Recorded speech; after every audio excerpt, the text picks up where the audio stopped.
கோவை நகரத்தில் நடக்கிற மிகப்பெரிய திருவிழா எதுன்னு கேட்டிங்கன்னா நிச்சயமாக அது கோவை கோணியம்மன் தேர் திருவிழான்னு தான் சொல்லுவேன்.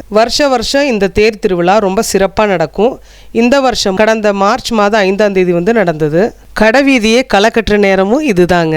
வருஷம் செவ்வாய்க்கிழமை மாலை சாமிக்கு திருக்கல்யாணம் நடக்கும். அது முடிஞ்சதுக்கப்புறம் சாமி திருவீதி உலா வருவாங்க. திருவீதி உலா முடிஞ்சதுக்கப்புறம் பார்த்திங்கன்னா அடுத்த நாள் புதன்கிழமை தேரோட்டம் நடக்கும். தேரோட்டம் நடக்கிற அன்றைக்கி பார்த்திங்கன்னா கடைவீதியே மாறி போயிருக்கும்.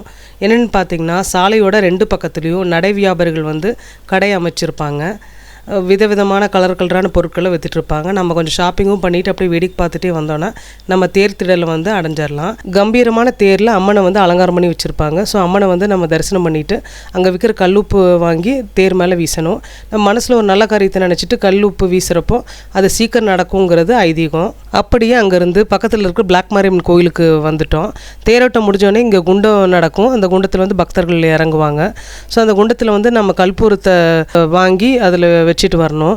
வச்சுட்டு நம்ம அப்படியே மறுபடியும் வேடிக்கை பார்த்துட்டு வந்தோன்னா நிறைய பொருட்கள் விற்றுட்டு இருந்தாங்க. சாப்பிட்ற பொருள் விற்றுட்டு இருந்தாங்க. அதை நாங்கள் எதுவும் வாங்கலை. வீட்டில் பார்த்திங்கன்னா கொழுக்கட்டை செய்ய ஆரம்பிச்சிட்டாங்க. தேர் போனதுக்கப்புறம் தெரிஞ்சவங்க சொந்தக்காரங்கன்னு யாராவது வீட்டுக்கு வருவாங்க. வந்தவங்களுக்கு பலகாரம் செஞ்சு கொடுக்கணும். வருஷம் அம்மா கொழுக்கட்டையும் சுண்டலும் தான் செய்வாங்க. இந்த வருஷம் சிகப்பரிசியில் செஞ்ச தெரளியலை கொழுக்கட்டையும் சுண்டலும் செய்கிறோம். சுனிதா, அம்மா, நான் 3 பேரும் கதை பேசிட்டு அப்படியே வேலையை செஞ்சிட்டோம். இந்த தெரளி இலை கேரளாலேருந்து எங்கள் அத்தை அமுச்சு விட்டாங்க. இந்த தெரளி இலையில் கொழுக்கட்டை செய்கிறப்ப வாசனையாகவும் ரொம்ப டேஸ்ட்டாகவும் வரும். கொழுக்கட்டை செஞ்சு வச்சதில் ஹாட் பாக்ஸில் எடுத்து வச்சுட்டு சீக்கிரம் வேடிக்கை பார்க்குறக்கு போயிட்டோம். செண்டை மேலே கொட்டிகிட்டு இருந்தாங்க. பின்னாடி பசங்க ஆட்டம் பாட்டம் தூள் கலப்புனாங்க.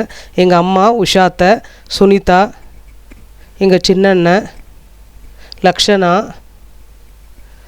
அப்புறம் பிரணவ், பிரணிதா, ஸ்ரத்தா, லக்ஷ்மி ஸ்ருதி, அப்புறம் என் ஹஸ்பண்டு, அப்புறம் நான் எல்லோரும் சேர்ந்து வேடிக்கை பார்த்துட்டு இருந்தோம். இந்த கோபி பொம்மை பக்கத்தில் வந்தாலே சாமி பக்கத்தில் வந்துருச்சுன்னு அர்த்தம். இந்த கம்பீரமான தேரில் கோணியம்மனை பார்க்குறதே கண்கொள்ளா காட்சிங்க. அப்படியே அந்த தேர் அசைஞ்சு அப்படியே தூரத்துலேருந்து கொஞ்சம் கொஞ்சமாக அப்படியே பக்கத்தில் வரப்போ பார்க்குறக்கே ஜாலியாக இருக்கும். அப்புறம் பார்த்திங்கன்னா தேரோட முன்னாடியும் பின்னாடி அத்தனை மக்கள் போயிட்டே இருப்பாங்க. இப்படி தான் இந்த பிரம்மாண்ட தேர் திருவிழா நடந்தது.